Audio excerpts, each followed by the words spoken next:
Okay, but I don't know why that's not on the screen, so I gotta figure something out. That needs to be on the big screen. I click it too. It sure does. Do both things at the same time. Yeah, I can't do both things at the same time, unfortunately. I'd love to be able to do two things at once. Me too, but it doesn't work. לבצע, פשוט מהשורש לבצע. הם משתמשים במילה המודרנית ככה, אחד שהוא פשוט מבצע הוא ביצועיסט, אבל זה לא עברית. לא. Right after class, they'll be there, or they should be there. Well, it's supposed to be till 11, but they know that this class is popular, so they'll stay a little bit. Do you want me to go down and get it for you? Or do you have to get the Gladys too? You'd probably rather stay up here. It'll be after 12? No, No, after 11?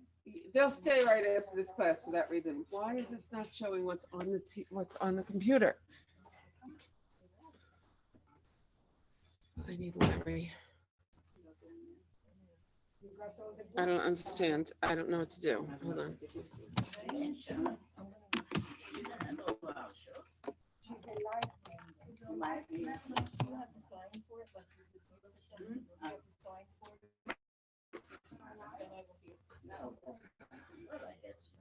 There we go. Perfect. No, Yes. no, it shows me. Yes, that's perfect.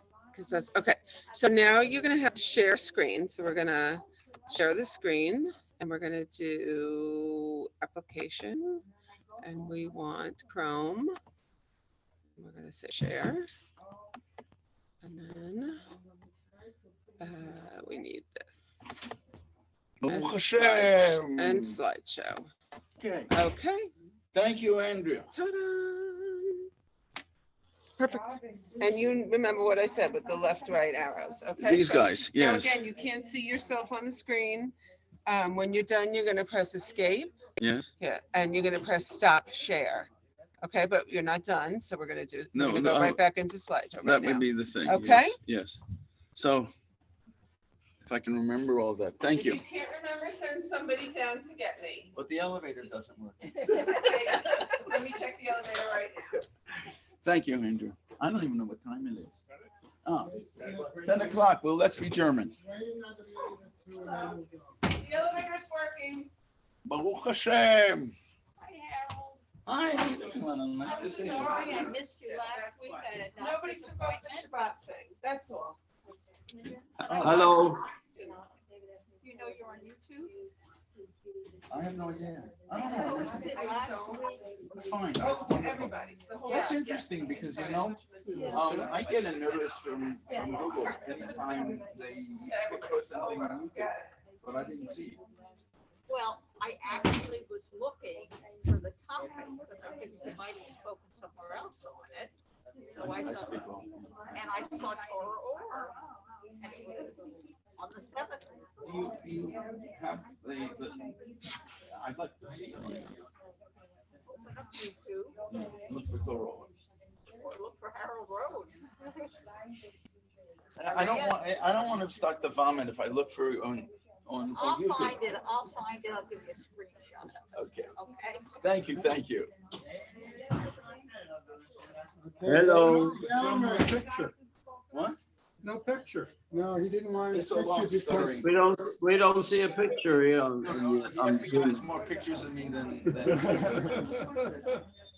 Okay, ladies and There's a gentlemen, reason. we'd like This to is get apparently a new underway. one, right? Yeah, I just picked it Here up. was- We're not, Ken, we're not on Zoom. We don't see anything. Not my wife. I see, okay. Okay, and there's a reason for that, but anyway.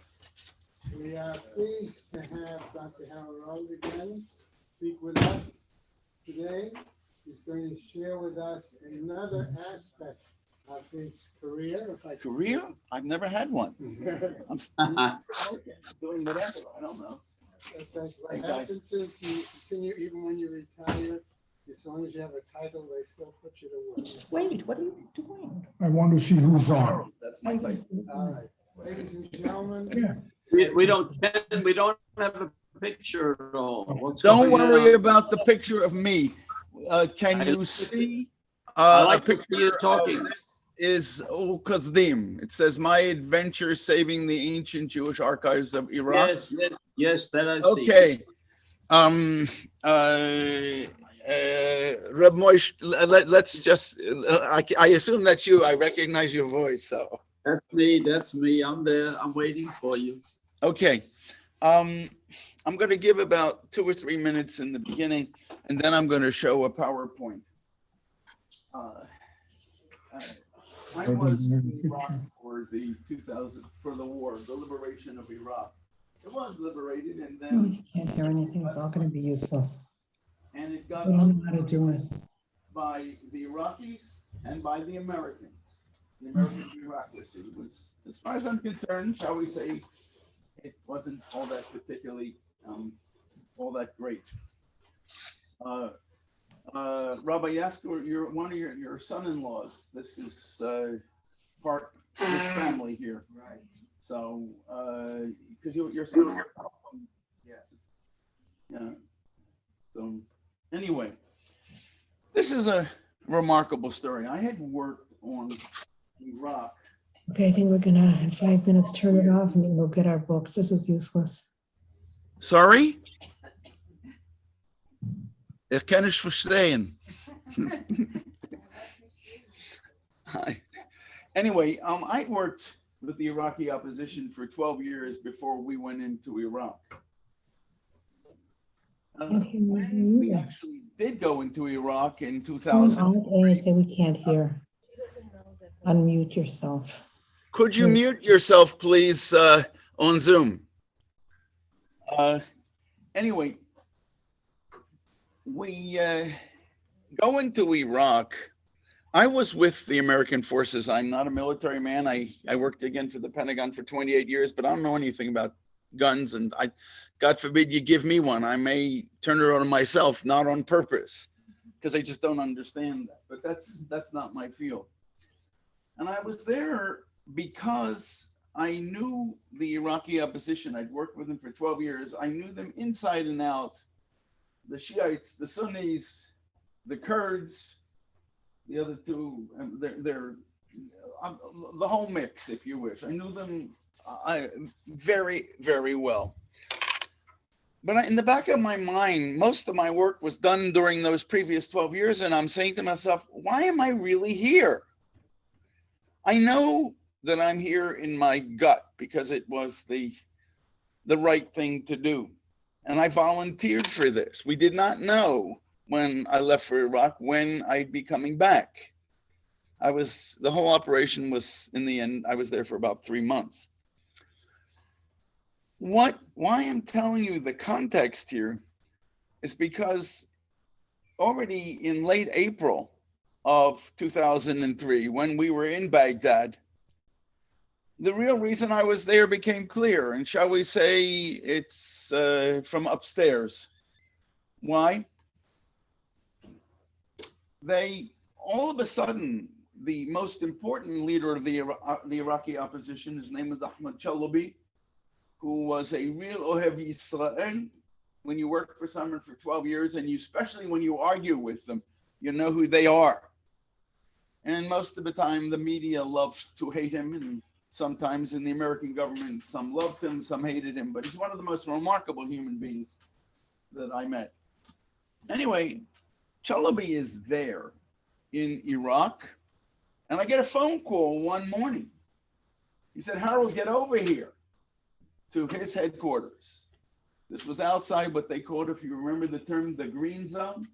The green zone is where the Americans established a secure area. And they all talked with themselves. They didn't really have much of an idea what was going outside in Iraq. I was out in Iraq every day, talking with people, running around with opposition people, and never with a flak jacket on, a protecting jacket. Why? The moment you wear something like that, you're saying, hi, I'm a target. And my job was to smell, to talk, because, you know, I can speak Arabic. And with the Kurds, I could find some languages. I don't speak Kurdish. And what happens is Chalabi calls me, he said, Harold, you got to get over here. The man who ran in the Iraqi intelligence service, I'm going to call it mukhabarat, which is the Arabic word. The reason I'm going to call it, because it's different from the way we do things here in the United States. There is no FBI and CIA as separate organizations. It's all one, intelligence, both internal and external. So that's mukhabarat. Khabar in Arabic means news, and in Hebrew, because Arabic and Hebrew are variants of the same language, lechaber means to connect. Thank you. I'm very poor at translations from any language. Thank you. And do that. Just step in and tell me. Get over here. The man who ran the Jewish and the Israeli sections of the Mukhabarat just came and told us what he was doing. And it's like, and you have to, why would he do this? Because he worked for the previous regime and he was afraid the new guys are going to come in. And what do they do to the old regime? It's not a democracy. Kill them. And he didn't want to die. You could understand that. So he goes to the leader he thought was the most important leader. This was this guy, Ahmad Chalabi, and said, in return for a piece of paper, you don't even have to say it because everybody knows what it is, that I'm cooperating with the new people. Give me a pass that I'm, shall we say, since I'm cooperating, then I'm okay. Don't kill me. And that's how the game worked. Anyway, it's logical that the Iraqi intelligence would have an Israel section. After all, Israel is an enemy of Iraq. But is it logical that they would have a Jewish section? And that what does this guy tell Chalabi? That there was an ancient, that he was in charge of the archives in the, let's say, imagine that the CIA would have an archives it's like the Nazis taking all this Jewish material and they were going to have a museum of an extinct people. And so in Prague, they were gathering all this information, whatever they stole. And that's what Saddam was doing, but for a different reason, which I will come to. The bottom line here is I'm going to show you what we found, how we found it. And it was clear to me the moment that I started this project by myself and with the cooperation, thank God, of Chalabi, because the Americans were not interested in this in the beginning. And when they took it over, they did a marvelous job, but it took some time. This is an adventure. It's miracles. When we eventually see the material, and I will start right now here. Just one thing, the picture that you're all seeing, this is Erev Pesach. Erev Pesach, meaning it's the morning of that night was going to be the first Seder. And I am in southern Iraq today in an area called Nasriya. But I think you will recognize the name of the place when I say it. Have you heard of Ul Kazdim? Avraham Avinu. And this is Ul Kazdim. And so I'm there in the morning there. It's unbelievable what you're seeing. This is, I think it's called Zagorat. It's a place you go up top. It's a holy place. It's a city and all this. And this is where Avram was from. And if you know, at one point, we're called Ivrim, Hebrews, and it comes from the Hebrew word, the sholish, the root, Ayin, Bet, Resh, or Resh in better Hebrew, which means to pass. What are you passing? You're crossing over. You're crossing over a river. What you won't see is what's on the other side, these guys that are walking down. And if you were going straight, you would see a river. And that's where you cross over and then you continue on your fingers. No, not yet. See, where the Persian Gulf is, today. It used to be much higher, much deeper inside. And this area was close to the sea. It's far, far away from the sea today. When we look at a map or of the world, we think it is what it is, but things are constantly changing. Rivers are moving, whatever. But anyway, let me see if I can get on to the describing what we're seeing. When I say miracles and adventure, this is we bombed the Mukhabarat, remember the intelligence of Iraq, the intelligence headquarters. You can see this is what it looked like. This is the building. But what is fascinating, and we knew from this guy in this building, you know, who was in charge of the Jewish section, that, and here you're seeing just another view of this building.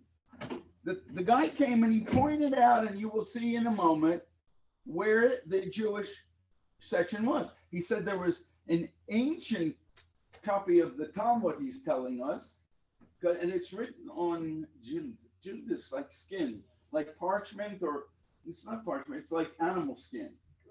And in Hebrew?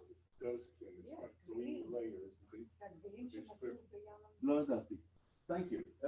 Say it loudly that the others, you know. Three is it called?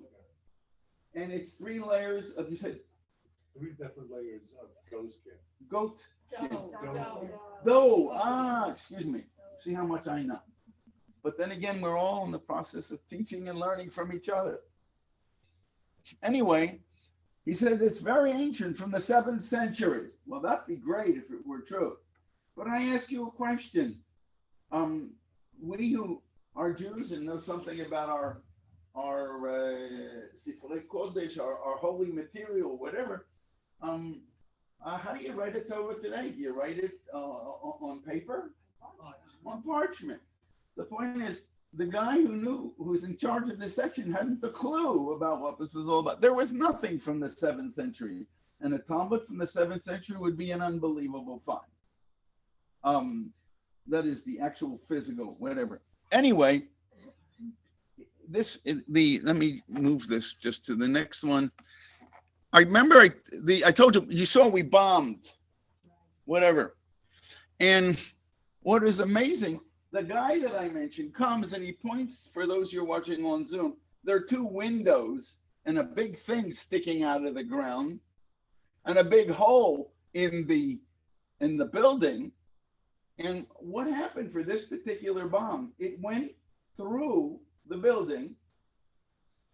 It came out where that hole is that you see and lodged itself in the ground, which is what you see, that big thing coming out of the ground.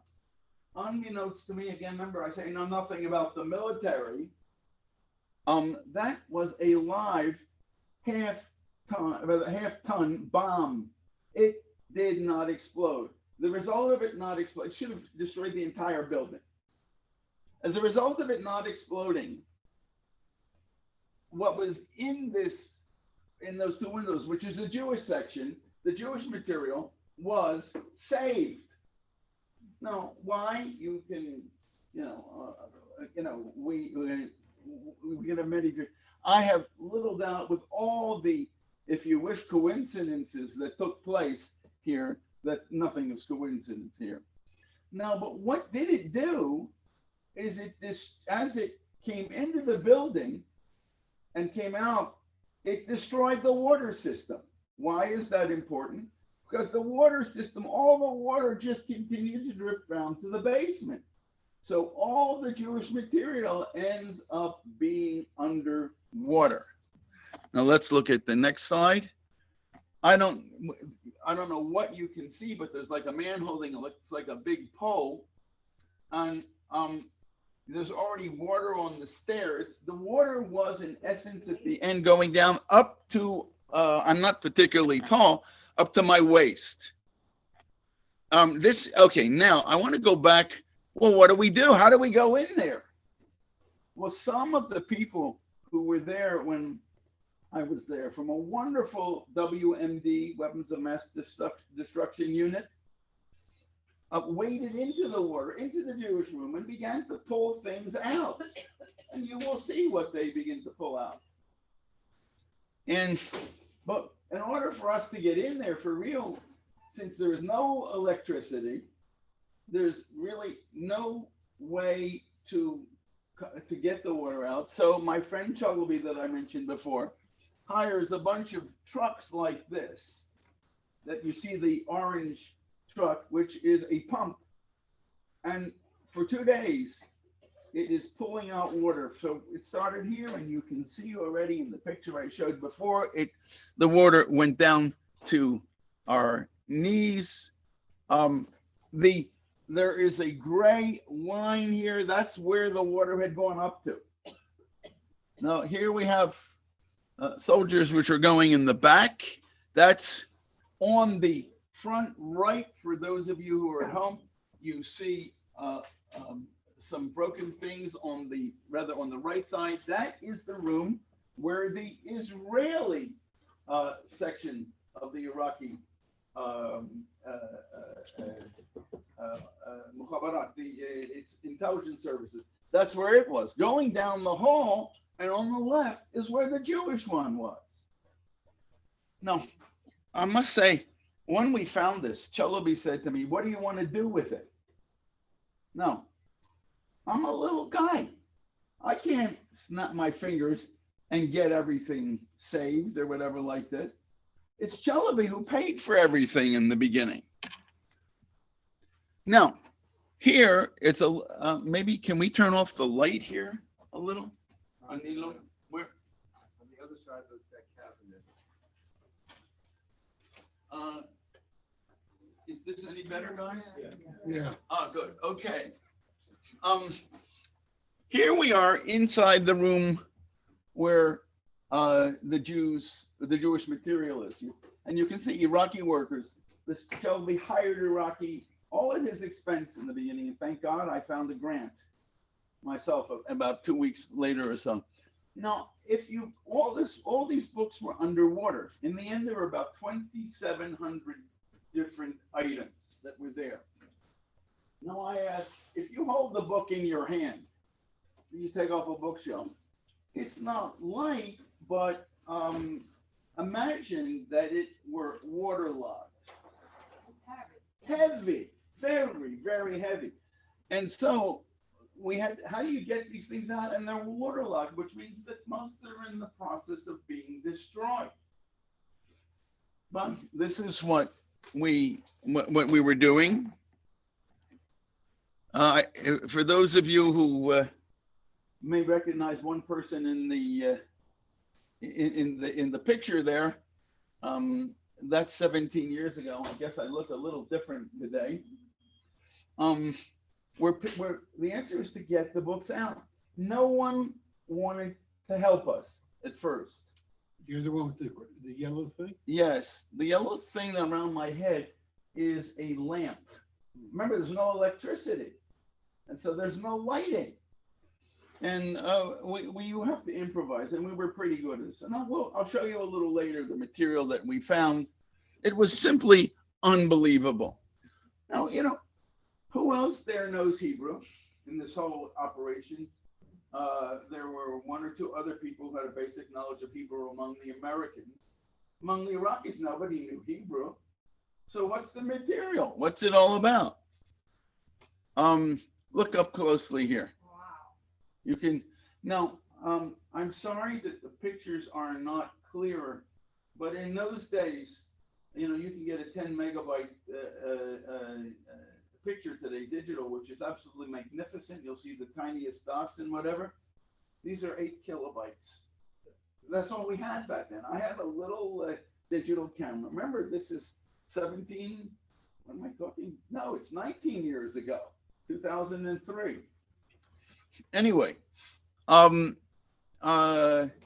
this is what we were saving. And here you see, they formed the chain. And now, what do we do with all this material? Well, you got to be careful, because when you're dealing with Torahs, If you dry it out, it becomes like a straitjacket. That's what happens when you have a skin, which water was put on it, and it's finished. So you got to be careful. Well, I said no one was helping me in the beginning. So where was I getting? I'm a historian. I have my PhD is in history. I know how to use documents. I don't know how to save them. So I didn't know what I was doing. But thank God I had a friend in Jerusalem who was on the phone with me every day. And he went to the restoration department of the National Library, and they're giving me instructions on how to save things. For example, take everything and you have to put it in a cool, air-conditioned place. Well, how do you do that when there's no electricity, and in the shade it's about 120 degrees, and it's humid? By the way, I hate humidity, but when you're on a mission, you don't feel anything. You're out doing it. This is in June, May and June, and it was hot there. Well, there are all these Sifrei Kodesh. Where are they here? You see them on the ground. We're not supposed to put Sifrei Kodesh on the ground. Well, Arabic first and foremost, and I got this from a Rebbe, I don't mean a rabbi, in Jerusalem, who was also very much telling me what to do. He's a Hasidic Rebbe. He's the head, and I'm not going to mention his name, simply because that's what he always preferred. He said, what you're doing is pikuach nefesh. You put this wherever you can. Do not worry, including, as you will see, Torahs on the ground. Well, what do I know? I have no rabbinic background. I mean, I don't know Talmud. My knowledge of Sharia is much better than it is Talmud. But I don't want to do anything wrong. On the other hand, I need to save this stuff. And just to give you an example, and I made some comments, bureaucracies don't like people who think differently. Before this all started, we were in Kuwait first, and when it was time to fly to Baghdad, wouldn't you know it? What day of the week do you think they put? Because they really weren't interested in me doing a lot of the things I was doing. What day do you think they told me I had to fly? Obviously. So, but I already got. He said, "This is a war." Someone who, a very close friend who is, who was ultra smicha, said to me, "Harold, you have no right to ask this question. By asking the question is in fact an averah. It's a transgression. This is a war. You must do this." But see, thank God I was surrounded by all sorts of people helping like you cannot imagine. It was awesome. This guy, his name is Max Singer. Max Singer died about 2 years ago in Jerusalem. He's talking to his wife in Jerusalem at the moment. He was also American, a good friend of Chalabi's, which is why he came to Iraq. There were no passports and things that you needed at the time to get into Iraq. Now, two things. If you look at this picture, you've got all this stuff drying out, but you can't dry it out so much because the books is a slightly different story. So we dried it until it was sort of a little wet, but that's about it. Now, I'm allergic to bee stings. What do you see on the left side of this picture? Beehives. Yeah. 6 weeks in and out, including at times putting books on the beehives. How many times do you think I was stung? 0. Yeah. And I have a problem with this. But I carried with me an EpiPen. Maybe that, what I'm saying is so many things, the right people in the right time. I mean, I could read this stuff. I could see what it was. But the goal first and foremost was triage. What could you get out? What could you say? And they told me in Jerusalem, finally, I should do this. Do whatever you possibly can. Because, I said before, cold, it's not possible. And it's drying in the sun. And then Chalabi got for us these cans, these trunks, aluminum trunks, in which we put the material. Now, has anybody, there was an exhibit which traveled around the country from the National Archives here. Did you see it? Yes, we saw it. Okay, when you saw it, in the beginning, as you entered, there were a bunch of trunks there. Now, how do I be polite about this? What do they say? Failure has no one takes responsibility for, but success has many, whatever. So the National Archives, which, as I said, did a marvelous job when they eventually took it over. And that's thanks to two people. One was a guy that you've heard of before, I think, called Nathan Sharansky. You see, what does he have to do with this? You'll hear. And the other is a guy named Richard Pearl, who worked for Scoop Jackson, Senator Scoop Jackson, who then was working at the Pentagon, and he's the one who brought me to work at the Pentagon on Islamic things. Anyway, we were putting them all these things, but we had no idea what was going to happen afterwards. This is the sort of thing that for Oriental Jewry, they have Torahs which stand up, and this is called the tik. And this is where, and this was on, you can see believe me, the color of the wood is a little different because it was totally waterlocked. It's round. Round, yes. And you can see that it, and this is gold lettering here. And here you have this up one of the, V'zot Torah asher sam Moshe lifnei bnei Yisrael, you know exactly where. Now, how are they writing Yisrael? Since you're not supposed to write God's name in Arabic, what is the word for the? Aleph Lamed. So we developed a way in Judeo-Arabic that you write the Lamed a little different, so it doesn't look like an. Yeah. Now, tik ze v'sefer Torah shebo lemenuchat, and then on the other side, which we see is missing. We figured out that this was written in 1965 by the rabbi of the time, because we found other ones exactly like this. But this is what we had, whatever it did. This was underwater. And it's just awesome. Now, I said, here we have a Torah scroll. And they're asking me in Jerusalem, is it whole? Is it all? No, I don't have time. I need to get it all out. What am I doing? I'm drying it ever so slightly that it becomes damp. It's still movable. And then we roll it up and put it in those aluminum trunks that you saw before. It was very clear to me when I can't see this here. This is odd. Oh, maybe it's the other. I knew that the last part was there because Ha'azinu was very clear. One of the last parshiot. It's very clear the way it looks in poetry, what it was. But could I tell whether this is whole or not?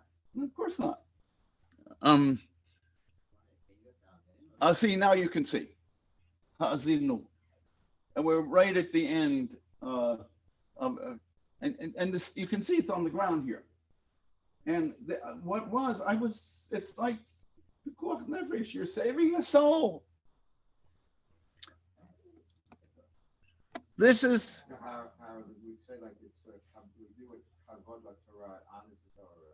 Kavod LaTorah, Rabbi Yester. I'm just saying it's still to everybody else. Our case with the Kavod LaTorah by the situation is a position that we would never think of doing it under normal circumstances. I'm just repeating it so everybody knows.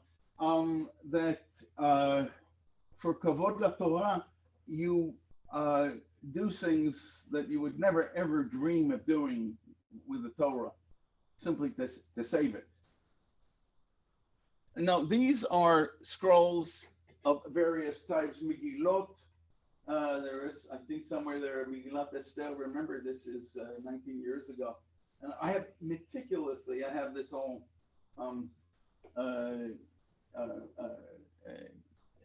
it's all meticulously all documented as best as I could. But again, as I said, the American government took it over, and when they did, and of course threw me out, which is the way bureaucrats often work. But they could do things that I could never do. Never. They were awesome. Now you see how we rolled the scrolls up, and before we put them in the trunks. Now, let me tell a little story before I continue on to show you sort of the things that we found and what we can learn about the Baghdadi Jewish community. Bottom line is they're connected with the world. There's no question about it. They may be out there somewhere. Yeah, but they didn't have a printing press, I think, until the beginning of the 20th century. Most of the books were printed in Livorno, which is in Italy. But there were other things that you will see. I found something that the husband of a relative of mine wrote, and I am pure Litvak. I have nothing to do with Iraq. They had everything connected with everywhere. I keep saying that the American government, when they eventually intervened, how did they intervene? And I mentioned Sharansky's name. Sharansky was a friend of Chalabi's that I mentioned before. He was the interior minister in Israel at the time. Sharansky, for various reasons, I know him, and really a first-class individual, like it's hard to imagine. He was calling all the time to see that I was okay, like once a week. How you doing? And he said, and he knew very well the tensions that I had to experience. And when I told him, when we found this, he said, Harold, what can I do?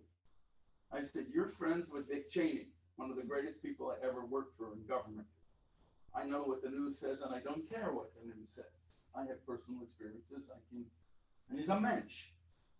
Anyway, I said, Nathan, call Dick Cheney, he's a friend of yours, and tell him what we have found. Now, and you'll see what happens. And then my former boss that I had mentioned before, a guy named Richard Pearl, who's living in Miami now, who's 80. Richard would call also to see that I'm alive. I said, Richard, call Rumsfeld. He's the head of the Pentagon. I could not make a direct phone call to Rumsfeld. Richard could. And what happens is that the next day there is a video meeting between the American authorities running Baghdad at the time and the president in the White House, the vice president, secretary of state, secretary of defense, and head of CIA. They were called civets. I'm not sure what that word means, but it was a technology sort of like Zoom of today, but everybody can do Zoom, and there wasn't such a thing back then. Anyway, the next day, either Rumsfeld or Cheney or both of them in this meeting brings up, we hear about this archives, the Jewish archives that were found in the intelligence headquarters of Saddam. What is being done about it to help save it? Because it's underwater. And the moment that someone on high, if you live in a normal administration, says he's interested in something, it's called a snowflake. What are snowflakes? They float down.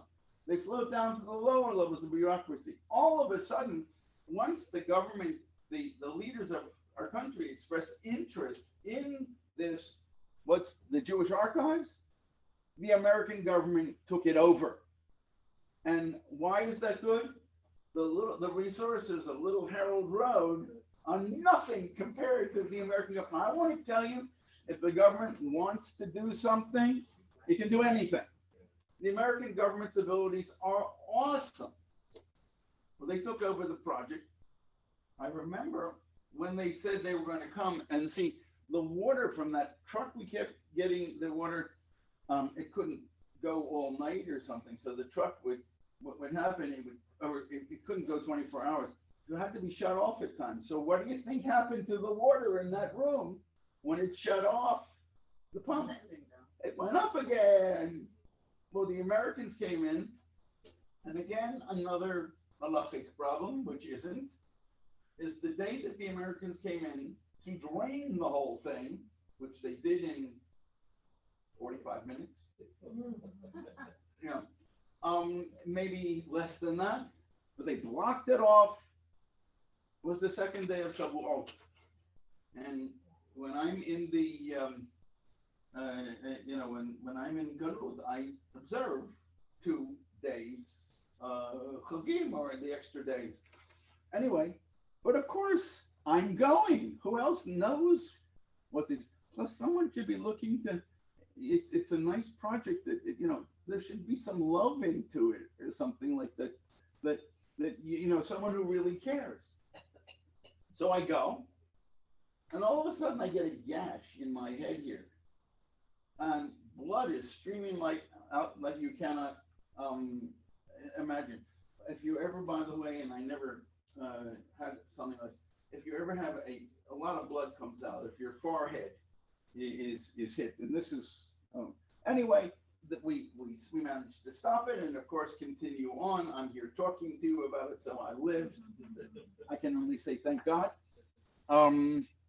Anyway, when the Americans took it over, it was unbelievable. Then they take everything, and I said this is a miracle story, and I think maybe I'll stop for a moment. This is the oldest thing that I knew we found at the time. This is in Baghdad. This is a printed copy of the Ketuvim, the last section of the Tanakh, which was published in Venice in 1568. Not bad. Anyway, what did the Americans do when I say they took it over? They put it all into the trunks. They brought air-conditioned, huge 18-wheel trailers, whatever like this, air-conditioned, which kept the thing close. The archivist came from NARA, the National Archives Research. It's the American Archives from suburban Washington, D.C. 2 ladies came, and they took it over. And all of a sudden, everything is amazing. But, I mean, it's like, thank you very much, but where's all this material? What's going to happen to it? Well, I'll leave where it is and it's still, thank God, in Washington, but it's tenuous, especially with the people in government at the moment. It was less tenuous under Trump. We managed to succeed under Obama a bit. Before that, it was the State Department kept looking for ways to send it back to Iraq. Why? Oh, what are they? Who's going to read it? Who's going to know what it is? Who do you think this belongs to? Who? The Jews of Iraq, right? The Jews of Iraq. Is the material in the shul, does it belong to the American government? I mean, it sounds absurd. And so the Jews, when they left Iraq in 1951, basically, they were not allowed to take more than a suitcase. They weren't allowed to take anything like this. But it all got stolen by the people. Saddam. You'll see where we stored it first and how we learned. Anyway, the Americans who were running Iraq at the time signed an agreement with the Americans because they still had sovereignty. The State Department signed an agreement with itself that it would bring material to the United States. It would be freeze-dried because once it's freeze, air-conditioned, whatever, you can stop the deterioration. Did I get that the word right? Deterioration. There you go. Okay. So what happens? It goes, they put it on a small plane there was an archivist with the American team. And from the very beginning, she was trying to help me, but it had to be quiet because she could have gotten in trouble because they were told not to. But once they took it over, this woman was awesome. So they put these things on a little airplane. It's the middle of the summer in Baghdad which means it's more than 120 degrees. The little plane goes with the archivist, and it lands, and the plane is all cold. It lands in, I think it's Crete, to refuel. Now, how many of you have been on an airplane where it needs to refuel? What happens? They turn off the electricity. If you turn off the electricity, it's the rock continues again. So the archivist, who's not a Jew, she's a wonderful, wonderful lady. I learned the story later. She radios and asks, can she get, well, she's carrying some interesting things, and she didn't explain the radio to the head of the NATO base where the plane landed. And there's no way, you cannot do this. It's against the rules and all that. And she's begging him. And finally, the guy comes out, an American Navy guy. She said, I got to see what's going on here. He comes out. And the moment she sees him, she knows there will be no problem getting electricity. He had a kippah on his head. Please, HaKadosh Baruch Hu knows what he's doing. We don't, or at least I don't, that's for sure. The stories over and over and over again are like this. Without this, without that, without, in my case, being where I was without the relationship that I had with Chalabi. Every little thing here, and without the Americans eventually taking it over, we wouldn't have it. I want to give you now an example of some of the things we have. I will tell you what we have managed to learn. People know the name the Ben Ish Chai. An awesome scholar. His whole collection was among this, but I didn't know that because I didn't even know who the Ben Ish Chai was at the time. His material was all of this eventually, simply for the end of the story of the archive. They take it to Houston, where they have their freeze-dried archival abilities to do whatever. It then comes to Washington, and they have a team which now is going with and restoring. The amount of money that went into this is unbelievable.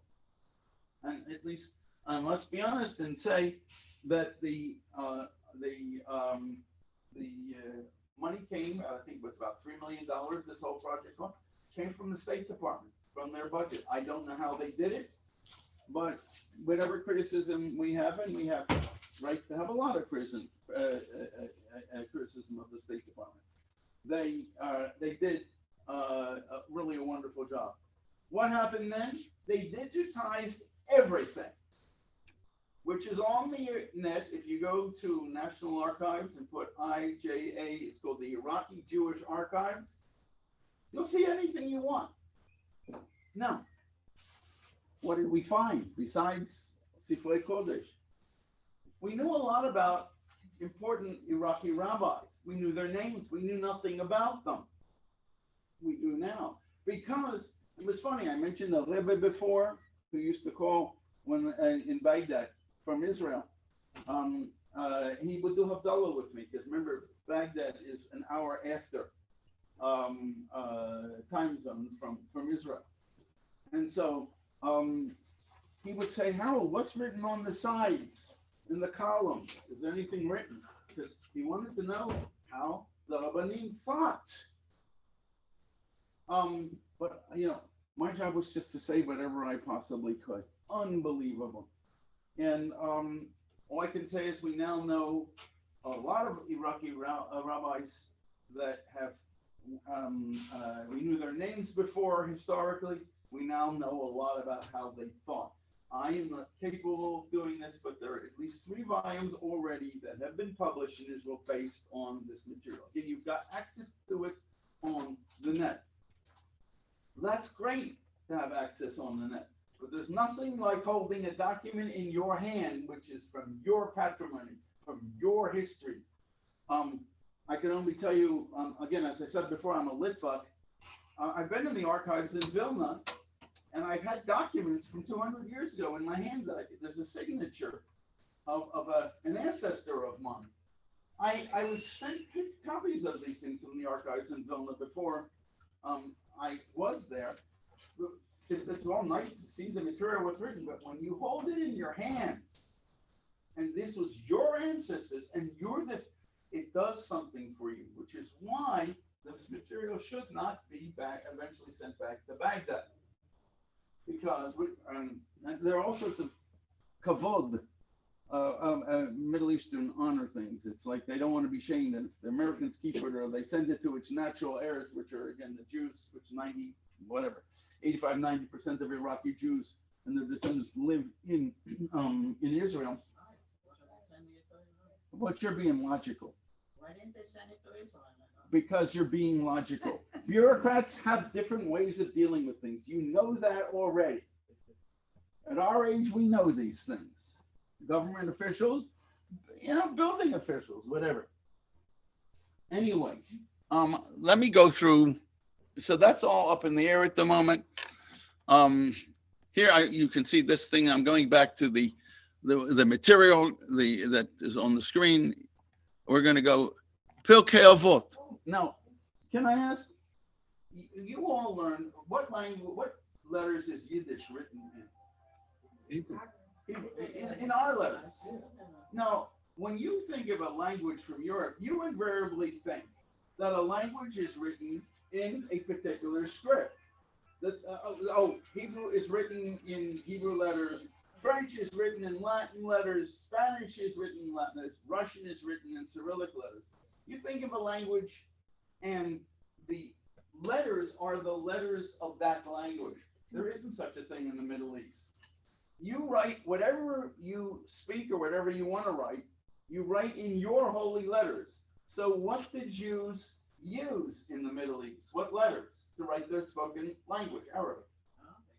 Obviously, they wrote Arabic letters? Never. No, Hebrew letters, because they're Jews. Now I ask you, what about Armenians who spoke Arabic? What do you think they wrote Arabic in? Armenian letters. People use their own letters. That's why Yiddish is written with Hebrew letters, because we're a Middle Eastern people. We're not a European people. Now, why am I saying all this? You can see what this is. It says, Pirkei Avot with, it says Sarh Arabi. Sarh, it's basically, transliteration is probably the best way we can do it. Now, you can see this was published in Baghdad. I said that all of a sudden, they, in the beginning of the last century, then you had, I think around the time of the First World War, printing presses in Baghdad. Oh, excuse me, I'm wrong. It says, where was it printed? Livorno. And this year is 50. Actually, the word Baghdad there is with the Aleph. Baghdad is without the Aleph. So it's like Yiddish Baghdad. They don't, in Arabic, you don't say al-Baghdad. You say Baghdad, just by itself, yeah. I can explain, it all makes sense. You put al in front of a noun. Al is nothing more than the ha in Hebrew. It's used exactly the same way. Hayalad hagadol, al-walad kabir. Kabir is also used in. Now, why am I saying this? Let's read, first of all, you see the top. Kol Yisrael yesh lehem halek la'olam haba, etc., etc. Now, what's the interlinear translation? Now read this. These are Hebrew letters. It says, Kol Yisrael mawjud lahum hassa lidunya al-jaya. What language is that? Arabic. It's Arabic. Well, yeah, it's Arabic. And it's exact, sorry? But it's with Hebrew letters. Because who wrote it? Jews.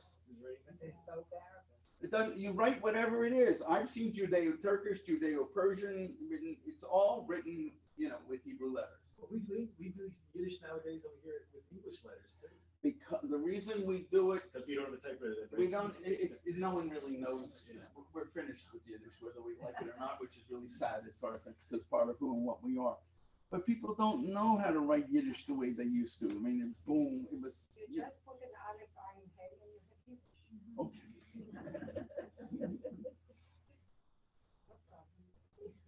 with a son. Yes, because si. Yeah. Now, a tzadeh is pronounced si. Well, that is the true pronunciation of the tzadeh. The only reason we pronounce it tzadeh is because the Europeans Jews in Europe lost the ability to say si. And then it became si. And then once we got into the Slavic world, the C is tsi. And that's why there's no Semitic language which has a sound si, whether it's tsi, only Hebrew. And that's because of Western imperialism, if you wish, on us Ashkenazi Jews. By the way, look at the Ketavs, the handwriting on the right-hand side here. This is Judeo-Arabic, the handwriting script. It's a little different from how we write Hebrew. Here's a Haggadah published in Baghdad, and it's bitfus in the price of Ezra Danghur. Danghur is one of the, they have a tradition in their family that they are descended from the exilarchate, from the head of the Galut in Baghdad. Excuse me, Baghdad, in Babel, thank you, in Babylonia. Now, this is interesting because this is a Hebrew calendar around, if I recall, I mean, I could look here, no, you get from the date here. This is 1971. No, that's already, there are very few Jews left in Iraq. So what's the next page? The boss at the time. You bow down to the ruler. And that's what they had to do. Oh, we love him. It's Ahmed Hassan al-Bakr. He was one of the first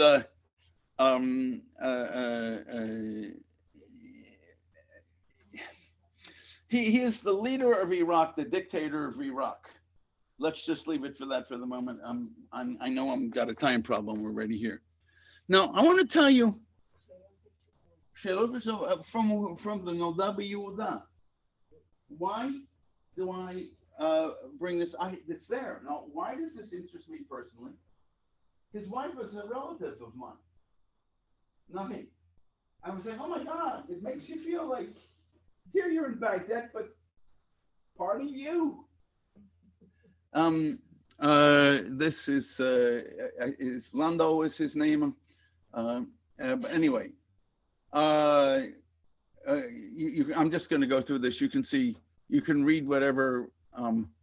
Now, here, if you look at this, you recognize the writing with no problem. And if you look, about 8 lines from the bottom in the center, you'll see a kuf, aleph, and with a line up on top, and vav. It's qalu, which means they said in Arabic. But you can't have aleph lamed, so that's what they wrote over and over again. Whenever you'll now, okay, I'm going to read this. This is a story about Yosef HaTzadik. Okay. Qissa, the matter of Yusuf al-Sadiq. You see the Aleph, Al is Ha. This language here is not Hebrew. Now, I don't know when you hear Muslims start Bismillah ar-Rahman ar-Rahim, in the name of God, the merciful and the compassionate. We adopted this as well. Bism, Bishem, Allah. Look at Al-Rahman. Rahman, excuse me, Ar-Rahim. And you go on. This is in Arabic. This is the story of Yosef HaTzadik in Arabic. But who's it for? For Jews, obviously. Who else would read Hebrew letters? This is a kamah, an amulet that I found actually at, there were, the time 37 Jews, there are none basically to speak of today. And this in itself, and I said, why am I there? I mean, Hashem has his plan, and I hope I was a good helper here. I go with the daughter of this Ahmad Chalabi to a house of Jews.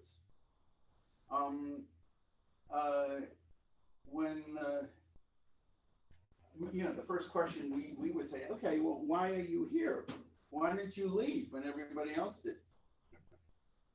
And the father of this, there was only a father and a son. Father said, well, a girl. Meaning that he was in 1951, 52, his entire family left, except he stayed because he was in love with this girl, a Jewish woman who was not leaving. It's not who he ended up marrying. She ended up going to Israel. This story sadly did not, he was, shall we say, disappointed. But he had married somebody else and he stayed. I asked him the following question. I said, do you know, have you had any contact in any way, indirectly, whatever, with your family in Israel? He said, it's 51 years or something. No. I said, do you have anybody outside the country who may know how to find them? He said, I have another son, he's in Holland. He said, I have not talked with him since the war. And shall we say, there were some people who were quite concerned about me when I left. They made sure that I had my own communication system. They got me 3 satellite phones, and which were very, very useful. And when I would turn them on, if it would come up, there were 2 satellite systems. One was called Saudi Arabia. You couldn't call Israel with that. And another one said Eurasia, of Eurasia, which was the Turkish system. Turkish system you could call anywhere. I turn on the phone. I said, do you have your son's telephone number in Holland? He said, yes. I said, let's call him.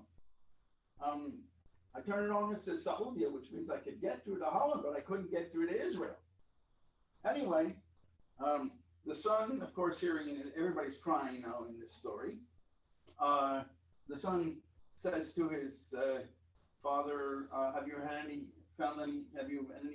explaining where I'm in Baghdad and all that, and some American is helping me, whatever here. Do you have phone contact with anybody of our relatives in Israel? He said, yes. Could you give us a telephone number? No problem. And he said exactly what it was. It was a younger sister of the man in whose house I was in Baghdad. He was, again, 16, 17, 18, whatever he was, when the rest of the family left. And she was 2. The little girl. The little girl was a grandmother. But anyway, imagine the following. I know I can't, once we get the telephone number, I can't call Israel because it's connected through Saudi Arabia. Turn off the phone, turn on the phone, Eurasia. It's Turkey, which means I can get through to Israel. I call. Now imagine you're receiving a phone call and you're in Ramat Gan. Yeah, it's Ramat Baghdad. Yeah. Because I lived there, so Ah. I know when they came in. So what happened?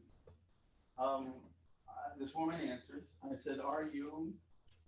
And I know the family name below, which is Levy, but I can't remember her first name. It's not important.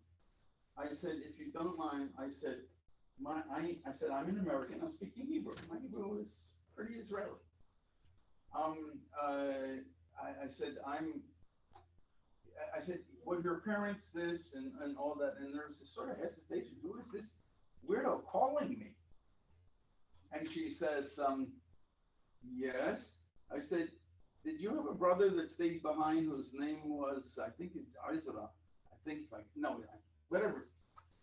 She said, yes. I said, I'm standing next to him. I'd like to give you the phone. No, she had no memory. She was 2 years old when she left. But she knew that one brother was behind. And they're talking Baghdadi Judeo-Arabic, very different dialect than the Arabic spoken among the Muslims in Baghdad. And they're crying back and forth, and it's just absolutely awesome. I did this with a few other Jews. Anyway, we're in his house here. Let me just get back to the slideshow because there's not much left. There's a school. No, when the Jews were kicked out, when Iraq became independent of government schools, there was a guy named Frank Aini who built the school for the Jews. I think he was living in Holland at the time. Anyway, what do we find? We find school records with pictures galore. And here you have lists. It's 1949. I was wrong in what I wrote here. In 49, the government made a list of the Jews in Baghdad. And this is quarter by quarter by quarter. And there are not, as a rule, last names. What there are is your name and your father's name. There are some last names. But these are the things that we found. More list of the males by quarter. Here is the financial records at whatever, and this is how we know the years. It's 1949. This particular section of the community. Okay, here is the school, Frank Aini School, which is now a Muslim school, which was built for the Jews, for the Jewish kids, because they couldn't already in the late 30s study in anything else. More simply different. Now we're in Jewish houses in Baghdad.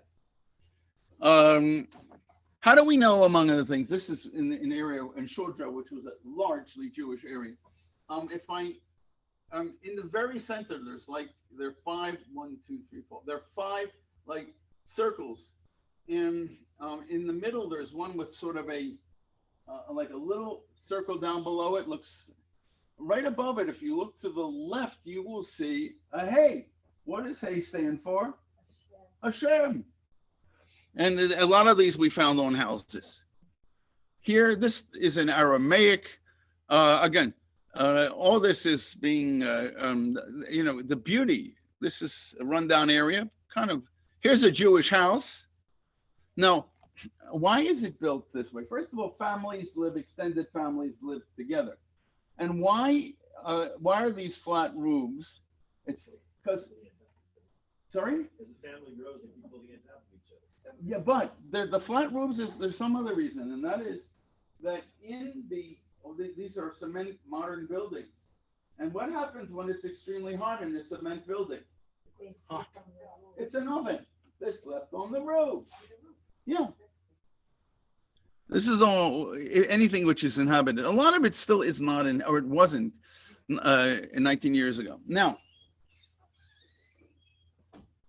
just to show you how terrible these dictators were. This is and I'm going to give you a sense of what the people are here. I'm at what is here called killing fields. It's sort of the equivalent of the Einsatzgruppen, the Nazis who would go, whose job it was to round up the Jews in villages, especially when they got into Belarus, and just kill them all off. Saddam did this with the Shiites. This is after we went we liberated Kuwait in 1991, and the Iraqis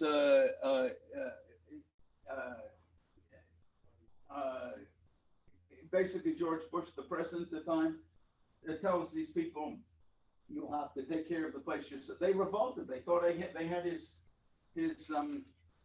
support. But Saddam had asked in the negotiations with the Americans of the talks, could he continue to have attack helicopters? Could he still have his military helicopters? And they said, sure. Well, that was what they used to kill people. Anyway, what they did here is that they rounded up young Shiite men who they thought would be a problem. That is the Iraqis. Saddam was a Sunni, and the hatred between these people is unbelievable. They're basically almost two separate religions. And they had these fields, and they did all sorts of awful, they just mowed these people down. And they never, and unlike what the Germans did, is that the Germans undressed them because they had clothes and they had things that you have to do this. Sorry? Valuable, yeah. These people were just killed. Now what happens? Just a little background. What's happening in the picture? I'm taking the picture and I'm on the phone with someone on chain staff in the White House. And I'm describing what is going on, and I'm translating a lot. I knew this was a Semitic language, but it was very, very different from standard Arabic. But it's Semitic because it's Arabic and Hebrew. They're all basic Aramaic. They're similar languages. I had an idea what was going on. And I'm translating it. All of a sudden, I'm not looking. I am surrounded by almost a 3/4 circle by these people. Someone clearly understood that I was translating for someone. I must have said, tell the vice president X, Y, or Z. I don't know what I said. And they looked at me. They surrounded me. Why did you let this happen? I said to my friend John, the White House, I said, John, I have to take care of a situation here. I'll get back to you. I'm alone, totally alone with these people. And this is again, maybe it's years of understanding, but it was it's, Hashem. I have little doubt that a lot of the situations I was in, if you just look at them rationally, I shouldn't be there. And I said to them the following, and these are all Shiites. And we are the ones, again, from what they understood, who George Bush basically said revolt and, you take over the place, and we let them die. Bush Senior, not Bush Junior. This was 1991. And I said, please, let me try to explain. I said, you know already that we do things that you don't understand. And we think the same about you because we really don't understand each other. Please, let me try to explain. I said, we didn't know this was going to happen. And when it happened, we were ashamed. We are embarrassed. Nobody ever says that about himself in the Middle East. All times I never done anything wrong. You listen to the Palestinians all the time. It's always what everybody else is doing to them.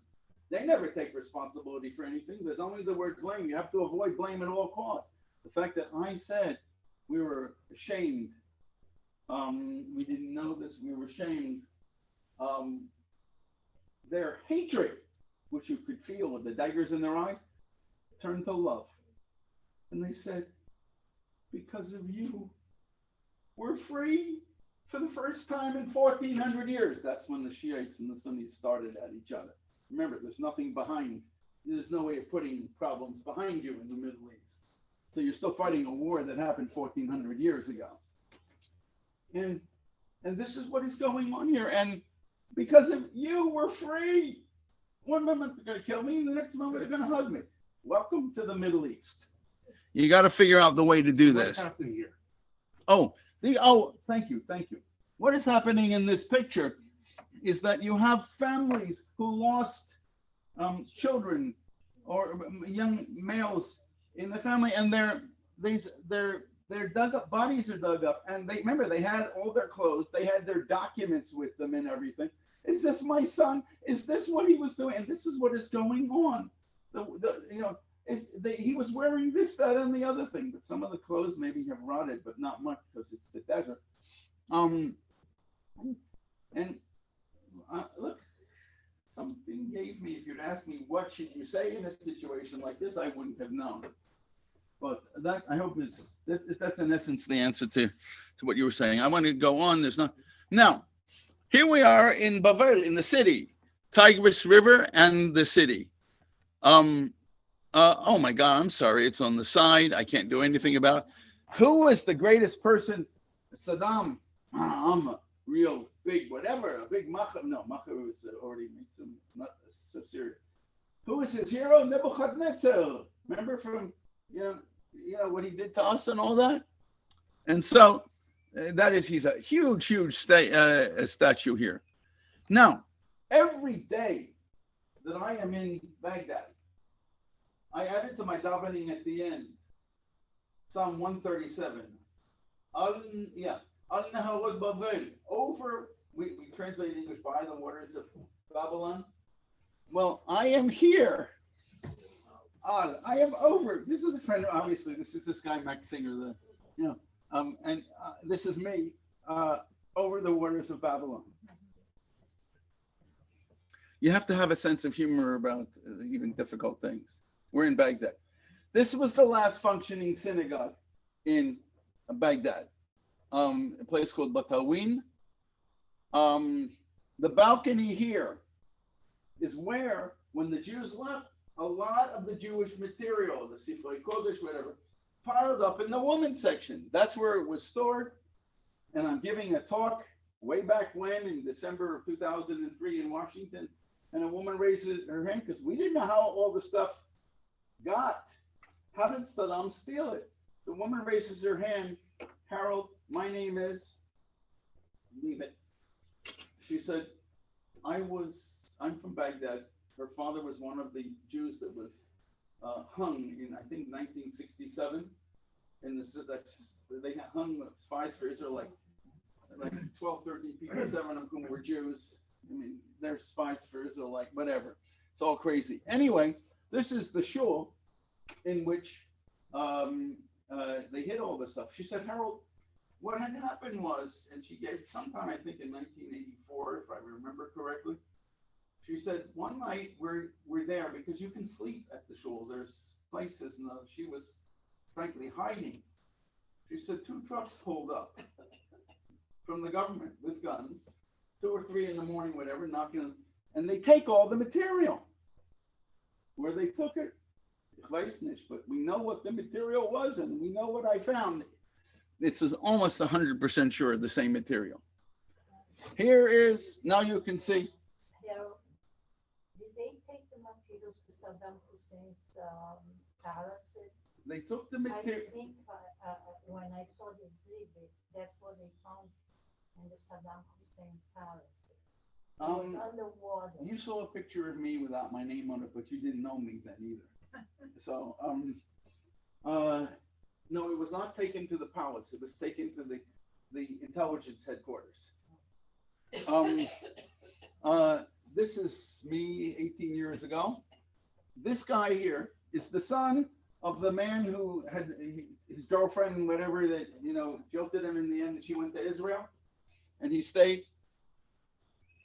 Our language here basically was Arabic and English. This is the son, he's 37 years old. There is a museum in Israel, in Or Yehuda, near the airport, which is another Iraqi Jewish town, if you wish. It's a museum of Moreshet Bavel, of the Babylonian heritage. And what happened there is that I gave a lot of lectures in the years after that there. Again, it was an amazing thing. All of a sudden, this guy is there. And the language of the evening is in Hebrew. And he's speaking absolute Hebrew, which he could not back then. He was the shochet, he said. That's what he told me. And in the meantime, he and his father came to Israel. They got to Jordan, and there was a little plane which got them out, and they come to Israel. And you could see this on YouTube. He wants to meet this woman he was so in love with. Well, they found her, and she, by then was a grandmother. She had almost no memory of him. It was very sad. But that's it. Anyway, he marries a woman who worked at the museum, who is 2 generations already in Israel. And I said, the culture is so different from Baghdad, from yours. How do you guys get along? And now they have kids. And she said, I grew up in my parents' house. I understand the culture. And so they could get along. Anyway, this was the Torah they were still using. You can see up top the inscriptions. Okay, this guy was one of the oldest people. He was back then in 2003, 87 or 92. He wasn't exactly sure, but something like this. Now, Ezra, it's Yechezkel, a Navi, down about maybe, 40 miles south of Baghdad. That's where Yechezkel and Levi is buried. There, and so I went down there with two Marines, and just to give you, at the time everybody had nothing but the deepest respect for the Marines, because, and we were palling around in some of the most unbelievable holy places for the Muslims, and they were, and one of the places we went to was here. They looked, you can see the Hebrew inscriptions. This is now a Muslim holy place. Now we're basically at the end down there. You saw this before. This was the first slide in a slightly different form. Vizeuze, and that's it.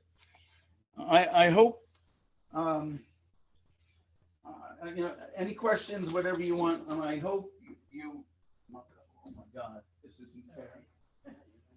Where are the archives that were rescued? Where are they now? To the best of my knowledge. You want the lights? Oh yeah, please, thank you. To the best of my knowledge, they are still in the archives in Washington. The State Department has been doing its best to get them back to Iraq. They were tied up, as bureaucrats are so wonderfully able to do, to anything in bureaucracy. And that's what, What happened in Crete? I think this. I'm sorry, I never finished. I don't, no, once, what happened in Crete, they were just refueling. And what happened in Crete is the moment that this archivist on the plane saw a guy coming out with a kippah, she had no problems in explaining. Of course, she found a way to have electricity. It went, hop skipping and jumping all the way until it got to Houston. I'm sorry, I'm very good at this. At tangents. Why is that not in a Jewish museum? Are you being logical? Okay, well, there's your answer. So what's the answer? It was in the National Archives in Washington. Is that where you saw this stuff, you guys? No, I think we saw it in Miami. It was in Miami as well. Yeah. There was, the National Archives did it beautiful. And since there were 2,700 items, they did 27 different things. Now, there is to represent the thing, and there was an exhibit, and it traveled around America as well. But it's so many museums have a hell of a lot more than what they have on display. But people who are going to museums, people are going to the archives. Let's say it's in limbo. It's probably best for the moment it be in limbo. Otherwise, we can contact, put it back up, put it back. Time will tell what happens. Wait, this lady was. I know the treasure of Yechezkel. Yes. Was that being, who's taking care of it? I mean, like, they, you know how? Now? Yes, I mean, is it something, it looks like it's That's disgusted. 18 years ago. What's happening now? They're different rumors that come out on all these things. I don't know. Anybody know the name Edwin Shooker? Okay, he was on the board of British deputies, and he, until the age of 16, lived in Baghdad. He escaped.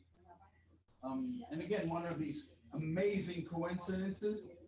They left, he and his family, in the, what was that, the 72, something like that, with nothing, because they were supposedly going to the north of the country on vacation. If they had anything with documents, it would have shown they were going to escape. Well, they did escape, and that was the point. Edwin had nothing with him of his past. And of the 27 items, when Edwin goes and sees this exhibit, there is his, you saw the school documents? There was his school report. And he starts to cry and scream. I was born as a Palestinian. And we had a word in Israel, kabdeu v'chashveu, respecting and suspecting at all time the Arabs. Yes. And when the Aliyah came in, they were extremely family oriented, extremely educated. They all were professional at the highest level. The Baghdadi Jews, within 5 years, were coming with basically nothing, or economically in better shape than the Ashkenazis. But because they had the education. Yes. Right away they got the job, the doctor, the lawyer, the engineer, the this, that. There's maybe another thing, you know, where are Sura and Pampadita? They were there. And there is something special about I want to say the intelligence of the people of Iraq. Something different. The Jews and also some non-Jews. When we came in, they had never seen a laptop. They thought this was a TV. But within less than a month, they knew more about how to use a laptop than I did. And I'm okay. I'm not great. Yes? In regard to the fact of sending the stuff back to Iraq, there's an international movement now for museums to return. The British Museum is facing that with sending back the British stuff to Egypt. So I imagine the Americans are trying to do the right thing without any emotion involved to send it back. One could go, but come on, if you have personal effects in your house and your religious place of worship, why does that belong to the country? It belongs to the people who use it. Do the books here belong to the government in Washington? The answer is not yet. I was gonna ask you, That's maybe why. why was Saddam interested in saving Jewish? Saving, possessing. We think in this way. I can understand the Israeli stuff. The answer was, if I got it, that's your soul. If I got it, I got you. No, we think that's a bit irrational, but they see it differently. Okay, guys. Thank you very much. Thank you. Next week. In Jerusalem. So, what is next week's topic listed as? I don't remember. Find out, 'cause you gotta talk about it. I'll find out. Thank you, Harold. Thank you. But it's interesting when you know the nationality, you know their way of life, you know their respect. You know, even for Shibboleth, they do not go unless the parents. Honey, did you bring your car here? Can I ask you, who loves the child more than a parent? Who knows the child better than the parent? Usually parents, but you see sometimes they had a miss or something. Of course, they're human. They're human, yes, that's what I want to. But yet, we had Dr. We had Sofer, we had Menachem, we had all the highly educated mothers, and we lived in the center. We were from the desk for 48. I drove. It was, Because I got yet להבדיל הפך הלא. telling I could come and pick up. I don't want to be on the literal, so I don't want to be. אנחנו ליטאים, הסבא שלי היה חברותא של הרב קלמן. כן, בטח. So anyway. Yes, you want to write? What about your wife? Okay. So Thank you. anyway. Of course. Of course. Let's see, you might have questions in chat. Very interesting. Let's be remember Steve's microphone for those of us on Zoom. That's difficult. Okay. There's not much we could do about that. Okay. All right. Thank you for joining us on Zoom. It's recorded. I apologize that he wasn't speaking right into the microphone, but it is recorded. Okay, I'm ending the lecture now. Thank you for joining us.